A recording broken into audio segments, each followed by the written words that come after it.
Emprezariu Kafé Atsabe preocupa a quantidade de produção de café e Timor-Leste tudo. E a Fórum Promoção no Investimento no realiza e a Singapura, governo de Rússia Trade Invest promove potência investimento numa loca exposição para produto café, a nessa meus ida, realidade investor mais investe em Timor-Leste. Mas bem empresário Kafé Atsabe, Marcelino Alves Sateten, marcar o café Niambot, mas bem produção quantidade de café e Timor-Leste que, não lá ia consistência, no nem russo para governo a investe mais e setor agricultura, principalmente café. Tem que Timor-Leste ia ela problema balo neve que está soro.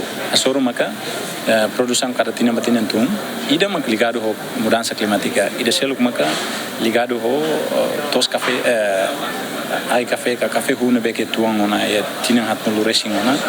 No ida selo maka ligado ho management tos. Então ida nem problema tolo neve que bote está soro. Fulan rua tolo kotoba ami mostrar evento balo ia Japão, não mais China. Então, o debate é que o mercado para setor café, no produto terceiro, sempre ia mercado ia. Mas bem, tem produção, né, sempre tu. Então, a Rússia é parte, mas o debate é que qualquer mercado vai ter produto ia. Mas bem, a sugestão é que a sugestão é para o Ministério da Agricultura. No Ministério relevante, belehare di dia konoba parte setor agricultura niang, kariki ia problema balo ia neba, kariki ia produção na beketung.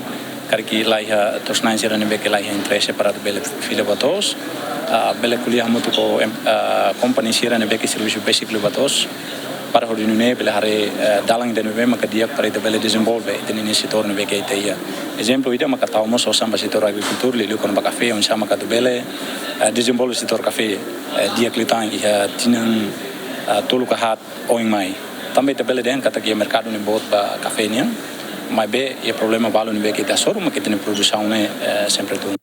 Além de produto café apresenta moça no bebida local tais Timor, produção recurso mineral no Timor-Leste e no Sira Seluctan. Romaldo Neves, GMN.